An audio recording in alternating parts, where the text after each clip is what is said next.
आदर्श शिक्षण संस्थान जोधपुर द्वारा संचालित ऑनलाइन शिक्षण में आपका हार्दिक स्वागत एवं अभिनंदन। Please like and subscribe this channel. नमस्कार साथियों। जय श्री कृष्णा। आज अपन कक्षा 9वीं के विज्ञान विषय के अध्याय 3 परमाणु तथा अणु का भाग 7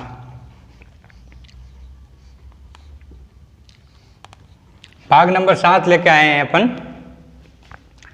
आज हमारा टॉपिक रहेगा सरल यौगिकों के सूत्र को बनाना। सूत्र कैसे बनाए जाते हैं। तो दो भिन्न भिन्न तत्वों से निर्मित सरलतम यौगिकों को अपन द्विअंगी यौगिक कहते हैं। जब दो भिन्न भिन्न तत्वों से कोई निर्मित सरलतम यौगिक होता है वह द्विअंगी यौगिक कहलाता है। ये परिभाषा भी याद करनी आपको है।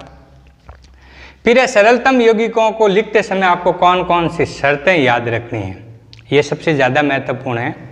सबसे पहली शर्त है, आणविक यौगिकों के रासायनिक सूत्र लिखते समय हम पहले संगठन तत्वों के प्रतीक लिखकर उनकी संयोजकता लिखते हैं। यानी आणविक यौगिकों का रासायनिक सूत्र लिखते समय अपन सबसे पहले संगठन तत्वों के प्रतीक और उसकी संयोजकता, दो चीज़ें याद रखनी है। एक तो उसका तत्व का प्रतीक लिखना है और एक लिखनी है आपको संयोजकता। तो सबसे ऊपर तत्व का प्रतीक, नीचे उसकी संयोजकता। ठीक है।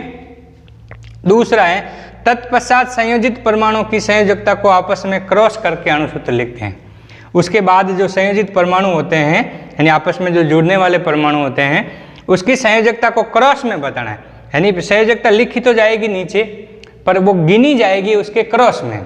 यानी इधर का इसकी संयोजकता इसके लिए, इसकी संयोजकता इसके लिए। अभी अपन एक एग्जाम्पल देखते हैं। देखो सबसे सरलतम एग्जाम्पल है हाइड्रोजन क्लोराइड।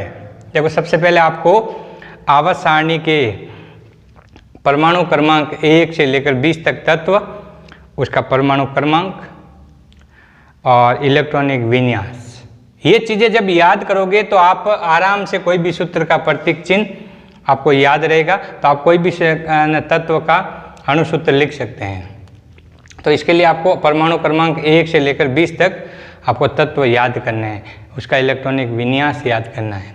ठीक है ना। तो हाइड्रोजन का प्रतीक चिन्ह होता है H, क्लोराइड यानी क्लोरीन का प्रतीक चिन्ह होता है Cl। तो देखो सबसे पहले आपको लिखना तत्व का प्रतीक, तो अपन H और क्या लिख दिया Cl। फिर उसकी संयोजकता दर्शानी है। संयोजकता देखो हाइड्रोजन आवर्त सारणी में आता है 1 नंबर पर, तो इसकी संयोजकता कितनी हो गई 1। मैंने अभी परिभाषा बताई थी पिछले वीडियो में कि भी किसी भी तत्व के बाह्यतम कोश में जितने इलेक्ट्रॉनों की कमी या जितने इलेक्ट्रॉनों की अधिकता होती है वही उसकी क्या कहलाती है, संयोजकता कहलाती है। ठीक है ना।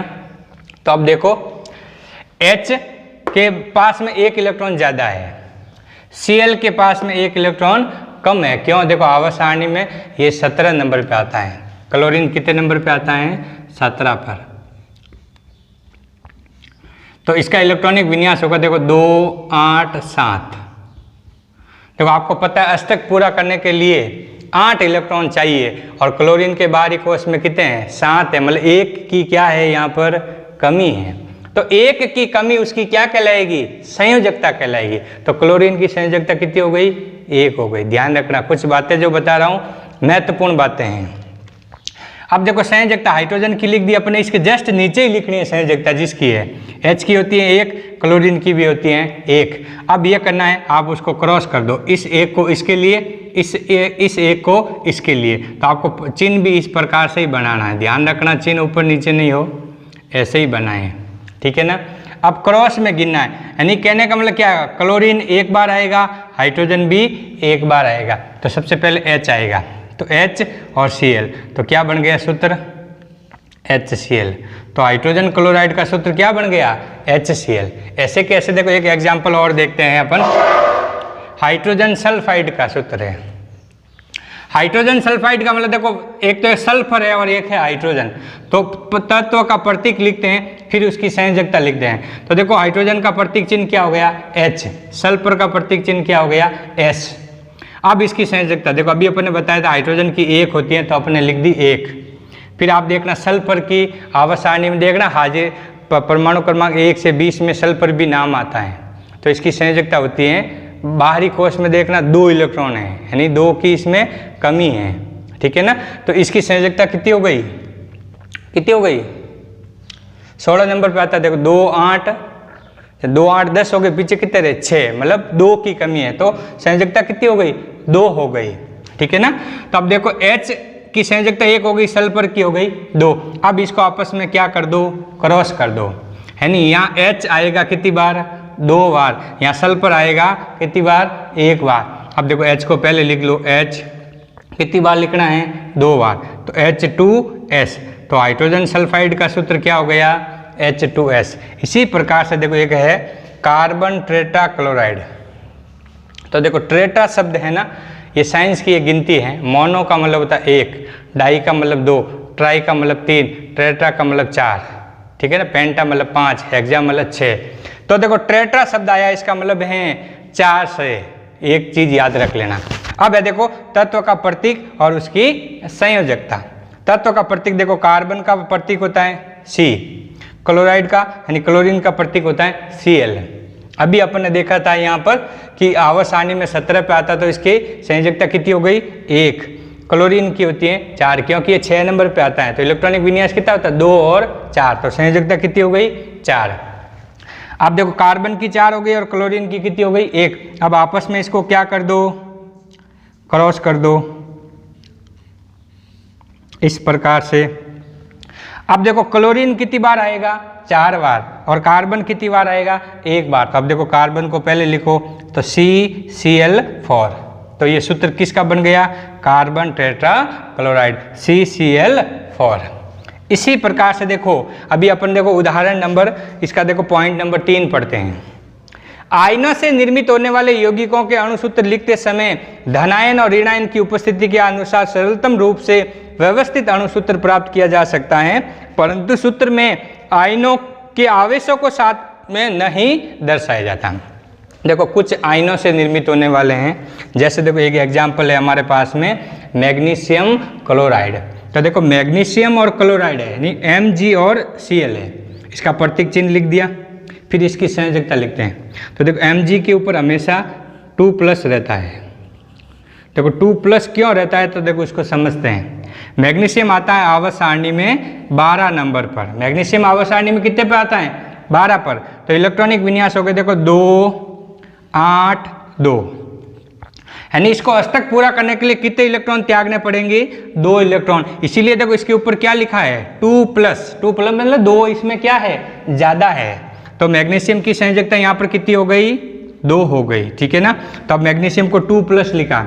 इसी प्रकार से क्लोरीन के ऊपर देखो Cl- लिख रहा है, माइनस मतलब 1 की कमी, प्लस का मतलब होता है ज्यादा, धनायन का मतलब होता है इलेक्ट्रॉन ज्यादा, और ऋणायन का मतलब इलेक्ट्रॉन की कमी। तो धनायन ज्यादा मतलब वो इलेक्ट्रॉन त्यागते हैं, धनायन हमेशा इलेक्ट्रॉन त्यागते हैं और ऋणायन हमेशा इलेक्ट्रॉन ग्रहण करते हैं। तो यहाँ Cl- होगा और यहाँ Mg 2+ होगा। तो देखो 2+ Cl- है।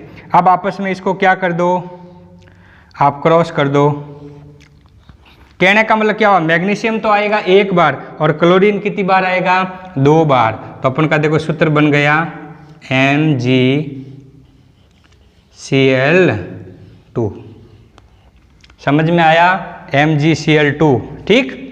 इसी प्रकार से देखो एल्यूमिनियम ऑक्साइड है, तो इसका देखो एल्यूमिनियम का प्रतीक चिन्ह होता है Al, ऑक्सीजन का प्रतीक चिन्ह होता है O।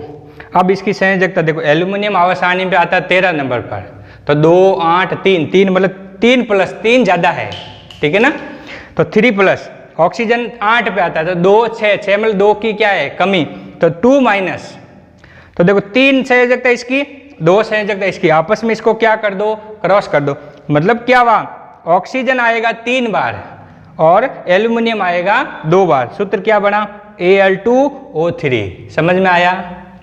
इसी प्रकार से देखो अंतिम उदाहरण है हमारा, इस अंतिम पॉइंट से दोनों तत्वों की संयोजकता यदि समान हो, यदि 2 तत्व काम में ले रहे हो, दोनों की संयोजकता समान है, तो ऐसी स्थिति में आप उसके सूत्र के अणुओं की संख्या को सरल करके आप उसके अणुसूत्र को प्राप्त करेंगे। देखो एक उदाहरण हमारे पास में बहुत अच्छा उदाहरण है, उदाहरण नंबर 6। कैल्शियम ऑक्साइड है। देखो तो कैल्शियम का प्रतीक चिन्ह होता है Ca, ऑक्सीजन का प्रतीक चिन्ह होता है O। तो देखो आवर्त सारणी में ध्यान रखना, कैल्शियम कितने पे आता है? 20 नंबर पे आता है। तो इलेक्ट्रॉनिक विन्यास होता है 2 8 8 2, मतलब अधिकतम इसके बाहरी कोश में कितने इलेक्ट्रॉन ज़्यादा हैं? 2। तो यहाँ देखो Mg के ऊपर क्या लिखा रहता है? 2+। तो देखो यहाँ 2+ लिख दिया। ऑक्सीजन का अपने पढ़ा भी 8 होता है, इलेक्ट्रॉनिक विन्यास हो जाएगा 2 और 6, है ना। तो 2 और 6 मतलब 2 की क्या है? कमी। तो ये इसको लिखेंगे 2-। तो देखो Ca के ऊपर हो गया 2+ और O के ऊपर हो गया 2-। अब देखो यहाँ 2-2 संयोजकता है, इसको आपस में क्रॉस करेंगे पहले। अब लिखने से पहले देखो 2-2 है, तो यदि अपन सूत्र लिखेंगे तो ऐसा लिखाएगा, यदि लिखा जाए तो Ca2O2 होगा। तो ये गलत सूत्र है, इसको आप सरल करना पड़ेगा। क्या करें? देखो अनुपात में है तो 1 2 एकम 2 2 एकम 2, 1 से कट गया, तो अब 1 बच गए, तो C भी 1 बच गया और O भी 1 बच गया। तो सूत्र क्या हो गया? CaO। जब भी जिसकी संयोजकता 2-2 बराबर हो, 3-3 बराबर हो, 4-4 में बराबर हो, तो उसको काट कर क्या करना है? कम करना है। कम करने के बाद उसको सूत्र को लिखना है। धन्यवाद। हमारा वीडियो यहीं तक रहेगा। इसके बाद अपन इसके कुछ और उदाहरण हैं जो अपन अगले वीडियो में पढ़ेंगे, ठीक है ना। नमस्कार।